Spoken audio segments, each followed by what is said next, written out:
CPIM സംസ്ഥാന secretary MV Govindan master നയിക്കുന്ന LDF വടക്കൻ മേഖല വികസന മുന്നേറ്റ ജാഥയ്ക്ക് ഫെബ്രുവരി 10 വൈകുന്നേരം 4 മണിക്ക് നിലമ്പൂരിൽ ഉജ്ജ്വല സ്വീകരണം നൽകും. സ്വീകരണ പരിപാടിയുടെ വിജയത്തിനായി 1001 അംഗ ജനകീയ സംഘാടക സമിതി രൂപീകരിച്ചു. PVS ഓഡിറ്റോറിയത്തിൽ ചേർന്ന സംഘാടക സമിതി രൂപീകരണ യോഗം CPIM ജില്ലാ സെക്രട്ടേറിയറ്റ് അംഗം BA മുഹമ്മദ് റസാഖ് ഉദ്ഘാടനം ചെയ്തു. ഈ ജാഥ നടക്കുന്ന രാഷ്ട്രീയ സാഹചര്യം ഇടതുപക്ഷം എത്രത്തോളം ഗൗരവമായി കാണുന്നു എന്നുള്ളത് വലിയൊരു വിശദീകരണമില്ലാതെ തന്നെ എല്ലാവർക്കും അറിയാം.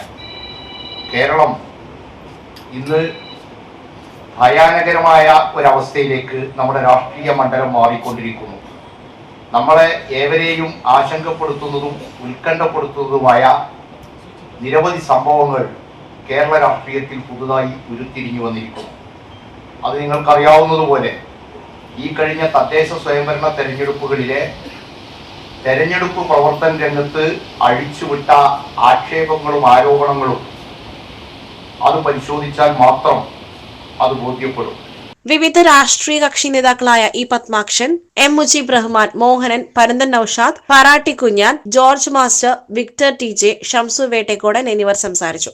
ഭാരവാഹികളായി Nilambur Ayisha, PK Sainaba, Abraham Mathew, George Antony, TP George, professor Thomas എന്നിവരെ രക്ഷാധികാരികളായും, BA മുഹമ്മദ് റസാഖിനെ ജനറൽ കൺവീനറായും ഇ പത്മാക്ഷനെ ട്രഷററായും തെരഞ്ഞെടുത്തു. കൂടാതെ ജാഥയുടെ വിജയത്തിനായി വിവിധ സബ് കമ്മിറ്റികളെയും യോഗം രൂപീകരിച്ചു. സംസ്ഥാന സർക്കാരിന്റെ വികസന ക്ഷേമ പ്രവർത്തനങ്ങൾ ജനങ്ങളിൽ എത്തിക്കുന്ന ജാഥയെ വൻ വിജയമാക്കുവാൻ മുഴുവൻ പ്രവർത്തകരും രംഗത്തിറങ്ങണമെന്ന് യോഗം ആഹ്വാനം ചെയ്തു. SS Gold, Pure Gold. SS Group, Nilambur.